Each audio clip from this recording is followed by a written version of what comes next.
All right. Oh no! Fade back in. Whew. There we go. We are live. Okay. So that didn't start. There we go.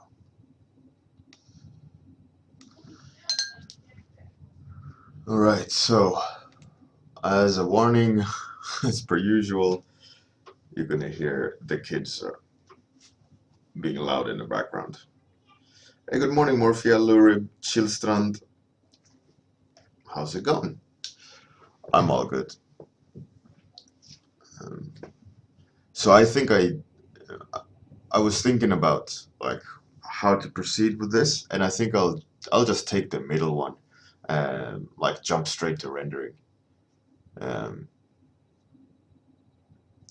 and start like blocking the volumes out. I think number two is cool enough um, to pursue. I think that'll be a nice uh, a nice one. Hey Georg, good evening for you. Oh, you got no work today? Oh, nice. Art all day. Awesome. Right, so hey Jacob Mobley, how's it going? So, as I said, I think I'll go straight to rendering the middle one, even though the middle one isn't very dynamic. It's very balanced, pose, etc., etc. I think because he's in the reference quite stoic, I think she should also be stoic to some degree. Hey, good morning, Quentin. So I think I'll just start the timer and start blocking the render out. Um,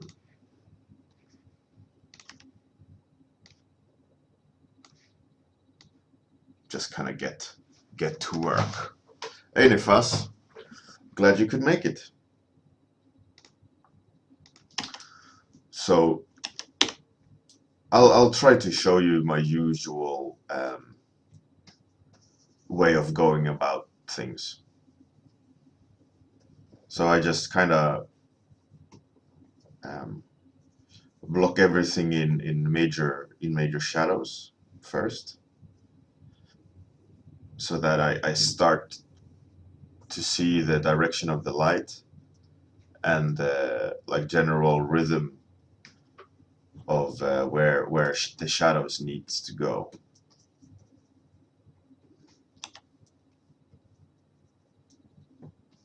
So that I know, because in theory the line art, I should know enough with the line art so that I won't be confused, right? I think that's the biggest issue when you're doing stuff like this, is that like what goes where, how. But because I have reference and because I have a base sketch, I can just kind of manhandle the sketch to get the volumes I need. Hey, good morning, Eric. That coffee is way too hot.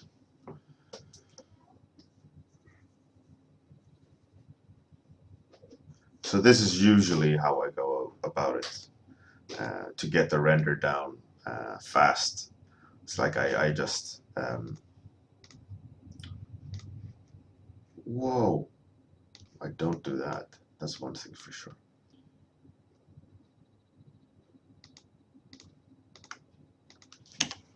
Just to I desaturated. It's just so I don't get too confused with that orange or the brown I used. So I don't try to go too dark or too bright at this point. What I'm always trying to look for is just the major volumes, because I know later when I'm going to go over it and start defining, I'm going to be adding more darker and more brighter values. And I'm trying not to go too dark all the time, because that's a big mistake. A lot of people do. That they don't save the impact. You should try to keep it that value range so that you can use it later. And I don't, like, I know I will have a background to it, but I will cut the character out so that I know it won't be, I don't need to think about it for the morning. For the morning? For the moment. Did I say morning or moment? Hey, good morning, Örjan Svensson, our good old Svensson art.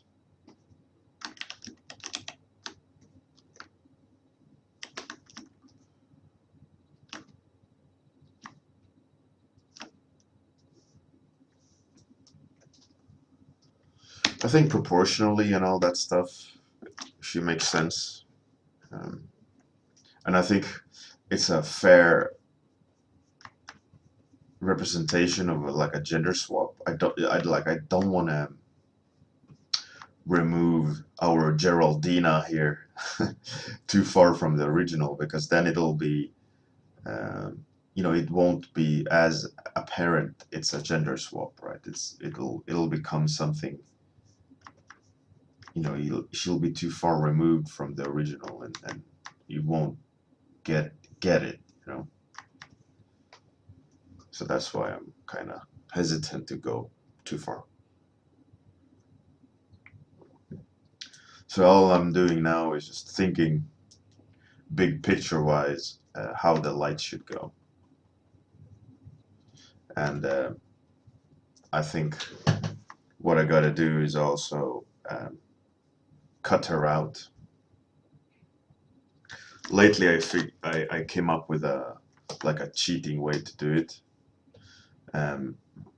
So I'm just not gonna, I'm gonna do that little cheat and show you.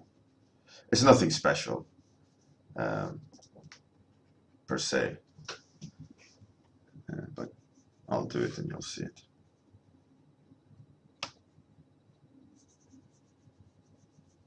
It's just that like you cut with a brush,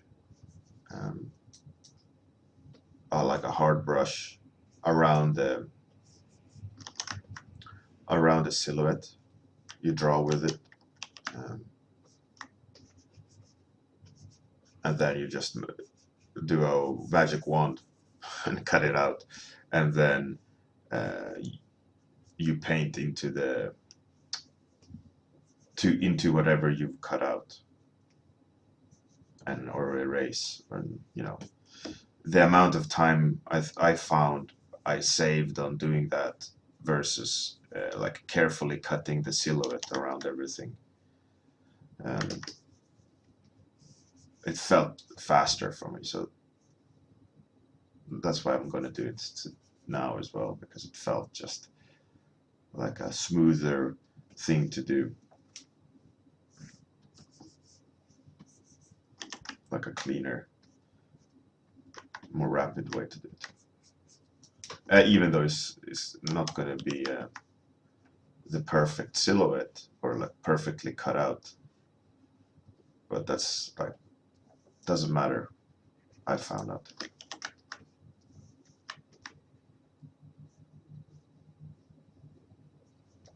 So like that, right?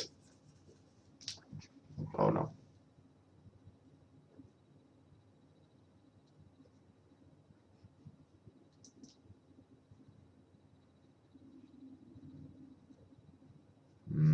Something like this. Just, you know.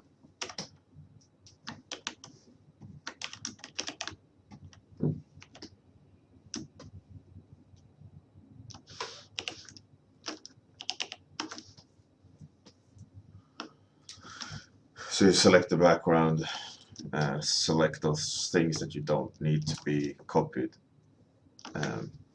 flip it and paste it, and now you got like you got it on a separate background. Even though it's not perfect, it saves so much more time than going around with a like selection tool.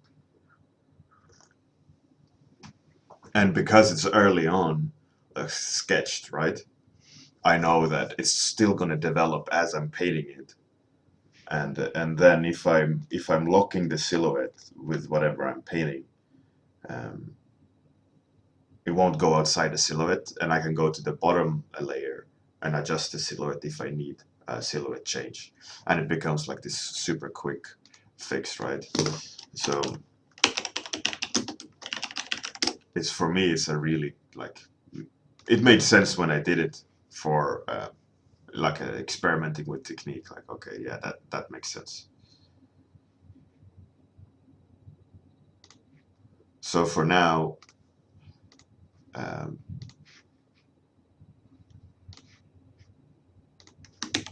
I'm just gonna like use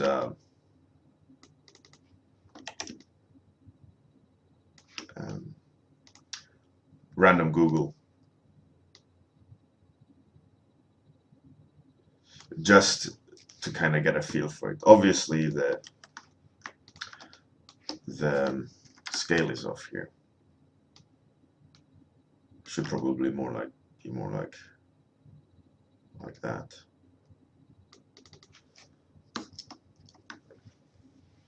But yeah, it's arbitrary. It's because it's just going to be a placeholder, just for me to get an idea of placement.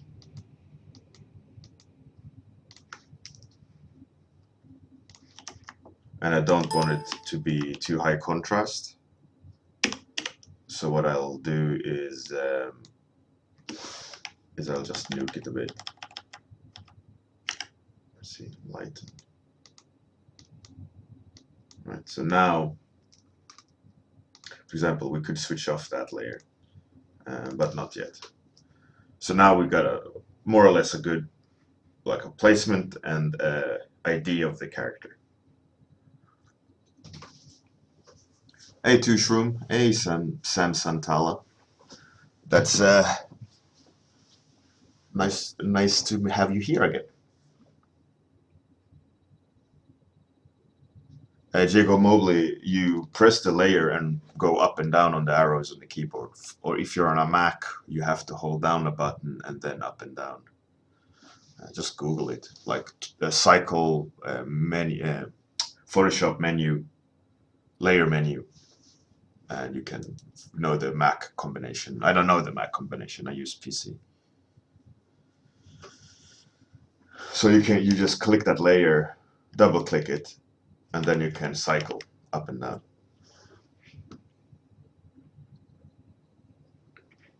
Anyways, so now we got her on a separate layer,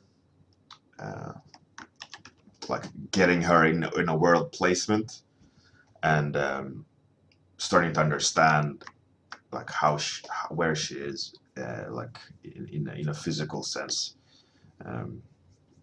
So now what I'm going to do is just kind of go over everything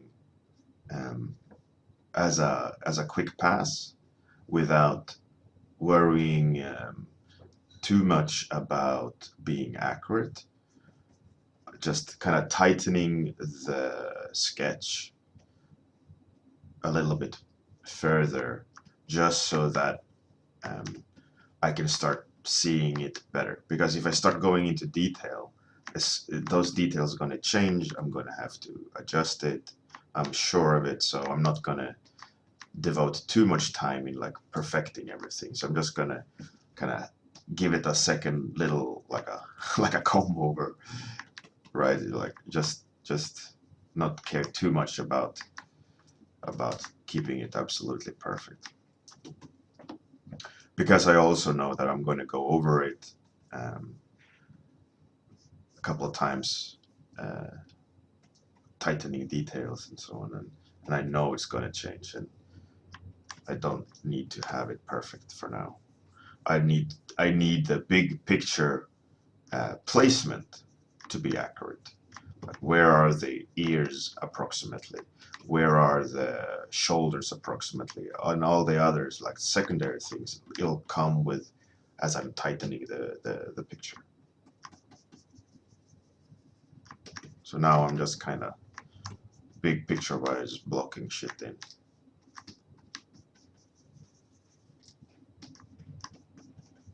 And today I have headphones on for some reason.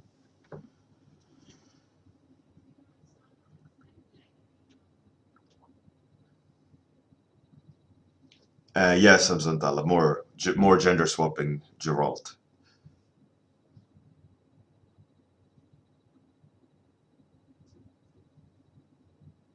Jacob Mobley. Oh, really?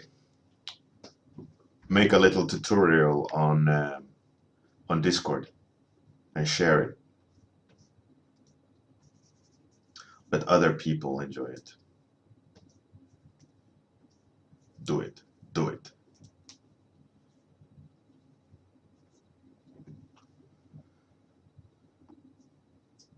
Eric Moy. The reason why I put the hand on the belt. Yesterday I was sketching the poses out, and usually like a hand on the belt is a resting position, but usually also associated with manliness. So I thought, like, why not? You know, it's Gerald gender swap. Let's have her be a bit badass and a little bit cocky, you know, like she's waiting. It's a little bit like Wild West, right? Every cowboy in the Wild West put their hand on the belt because like there aren't no pockets.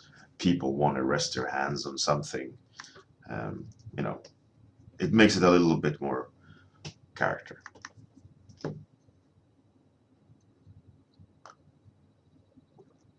Hey, Jordy. Thanks a lot and welcome.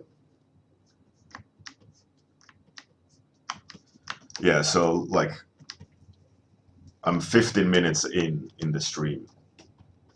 I have blocked the light in. I have a general background. You know, so it is quite an efficient way to start things out, and you can get something quickly down without worrying too much about having everything perfect, because it's going to grow perfect the more you paint it.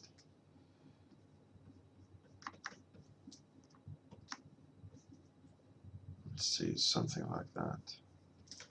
And like I mentioned, I'm not worried about having it perfect at all. The sketch, the silhouette, because I can easily adjust it in the layer underneath, and because I locked it with you press Alt in between the layers, you can lock it to the silhouette underneath. Like the shape underneath dictates what you can paint on. So if I would go here and draw a line there, now because this layer is locked with the other, I can only paint on that. And if I don't want it that anymore, I erase it from the bottom layer, and whatever I painted on top just disappears because it doesn't have anything to feed on. So it's a really nice way to keep a render inside a silhouette without having to use selections and so on. And because I don't having to use selections now in this, where I'm rendering now, to maintain the silhouette of the character, I could easily make a selection now to have a sharp edge without losing the limitations of the silhouette. And if you want to, like if you make a new layer, it doesn't lock. So you make a new empty layer on top and lock it. And then you go to where you paint. And when you make a new layer and a new layer, and it's going to constantly be locked because there is one locked on top. And you can just make a new layer indefinitely, even with shortcuts, and you don't need to worry about having to relock it again to the bottom layer. So now it's like a automatic lock to the bottom layer at the very bottom.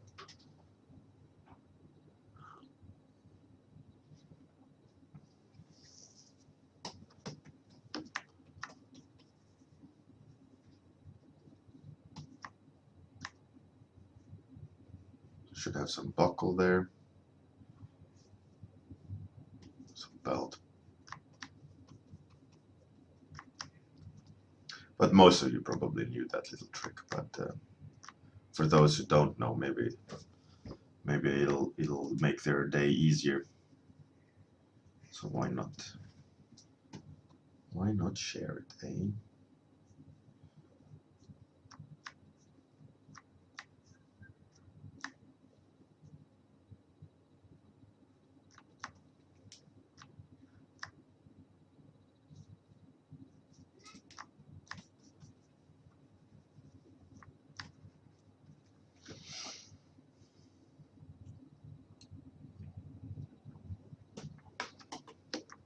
So by not focusing too much on all the small details, not zooming in, you know, it's easy to manage to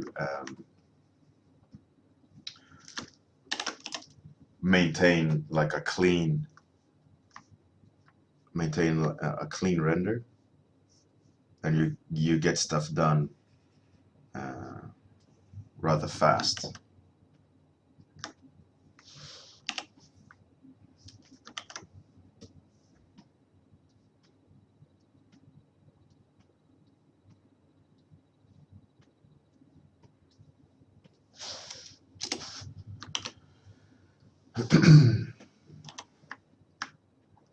And what I usually do is essential things that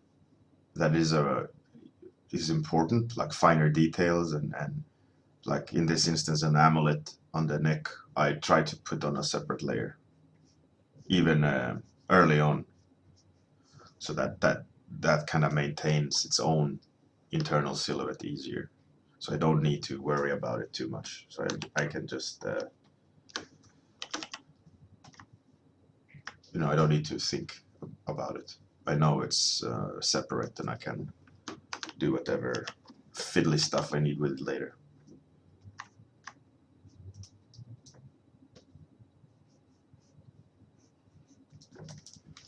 And probably a good idea to flip it.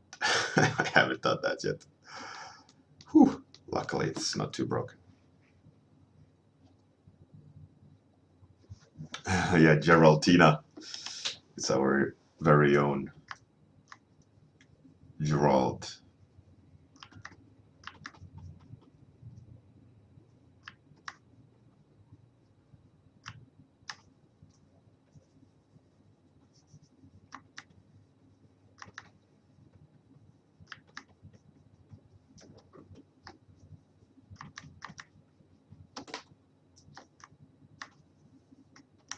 Yeah, so one thing is important is to kind of define the masses early. You know, the big picture light, because it's going to be a pain to try to correct it later. Of course, it's never going to be perfect, because, you know, it's going to be changing throughout the painting. But if you don't even try at the beginning and have to have it accurate, it's going to be so much uphill all the time to try to always correct things, to sit correctly in space.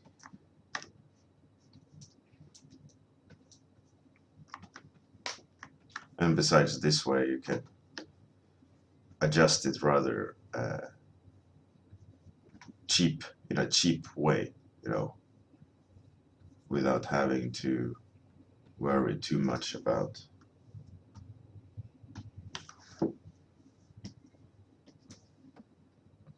whatever sketch you had underneath and how incorrect it might be with where you're going. You know, it's still early days, but it reads well because you've been focusing on the big picture rather than the finer details.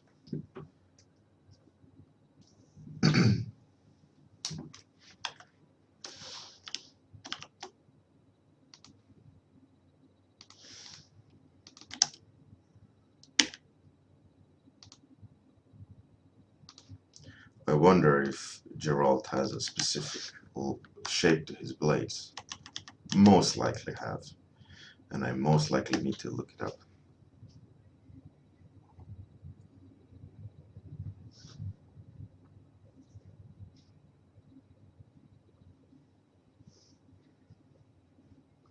Jacob Mobley. Oh yeah, please do. Please do. Now I'm seeing some issue with the arm holding the sword.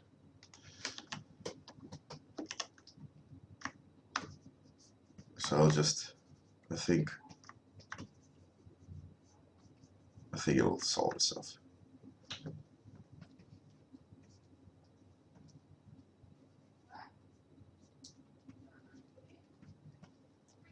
It could be the way I lit it and lit it up here.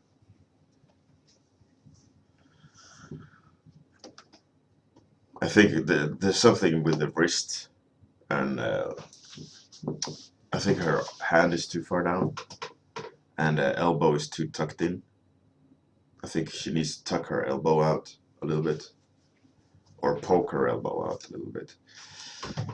I don't know. It's an easy fix later.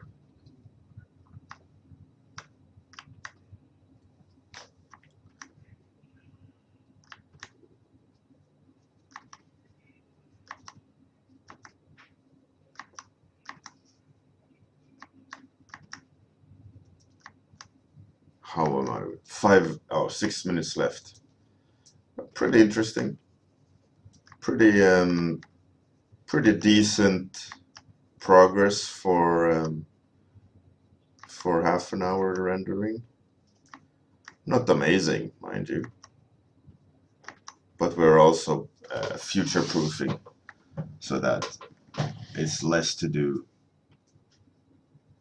down the road.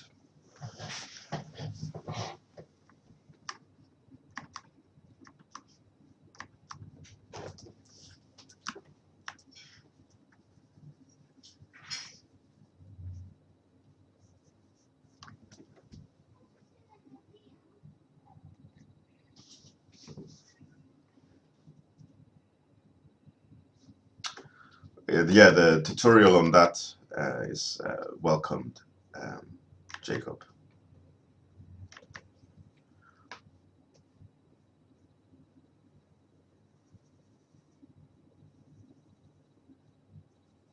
I mean, I could have been all, like in stress mode, like really powering through the sketching. But I don't need to prove how fast I can be. This is good enough. All right, so some funky stuff happening here, so I need to correct that. I think the armor went too far down.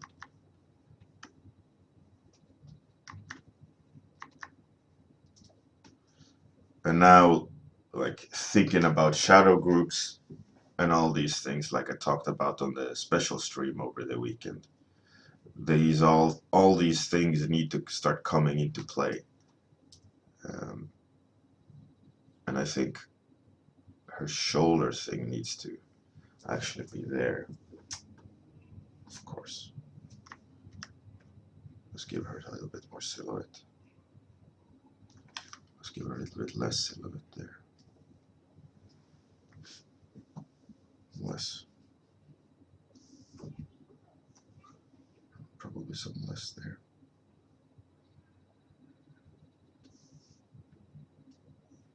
I think this is the lovely way of having that clipping, or whatever this is called. Maybe it's clipping. But you can just easily go in and adjust something and not having to worry about it. I think what I would do now, which I probably will be doing, is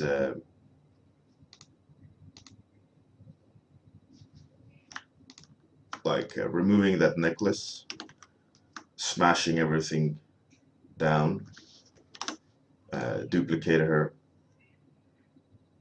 and like pretty happy with the overall. So what I'll be doing now is just minor adjustments, and then I will liquefy, I think. that arm change, very important. Probably erased in the silhouette there, so we see the inside of the arm.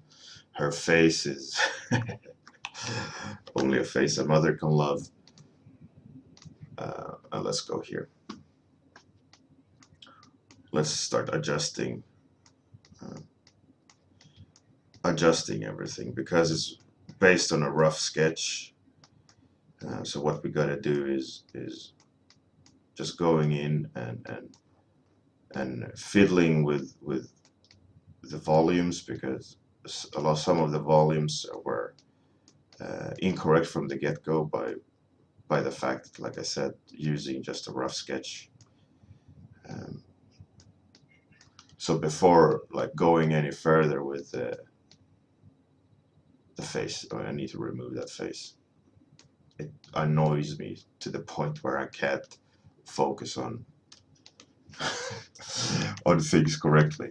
It's like, good job, Bjorn.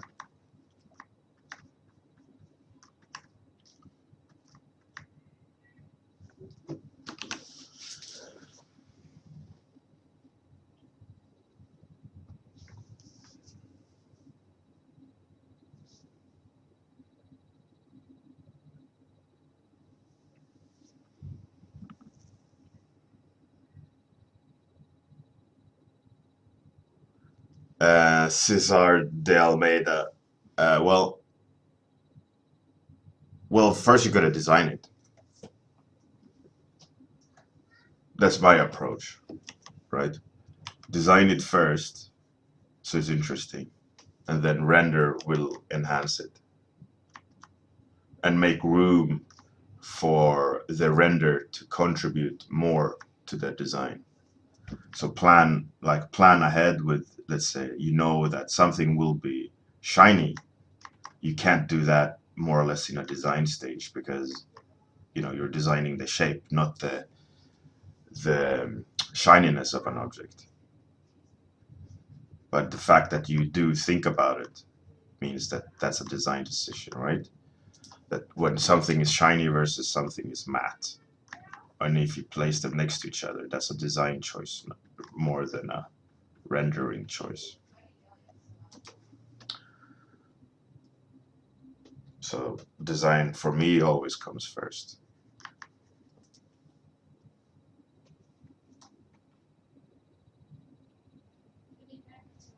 I kind of missed that on the original Geralt, that trailing belt.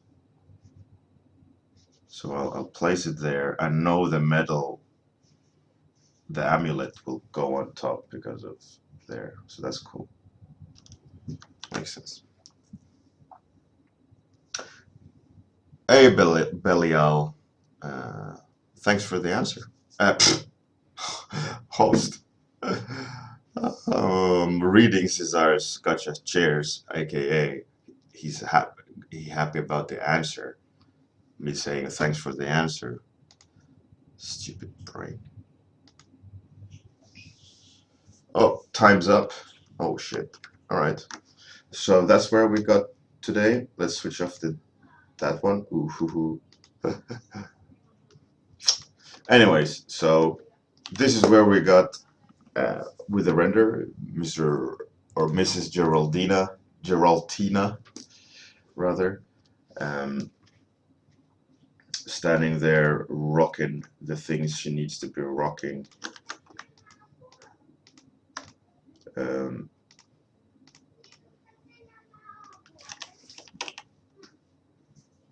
It's going to be fun to take it to the next step tomorrow.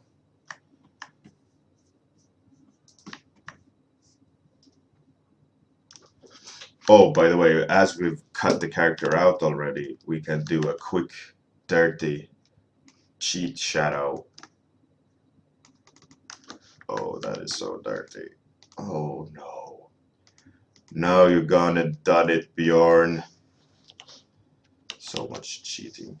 And like that, then you also feather the selection, and then you Gaussian blur it. Oh no, we got change in sharpness of the depth. And then you go in and add a little bit darker core shadow. Just because I love cheating.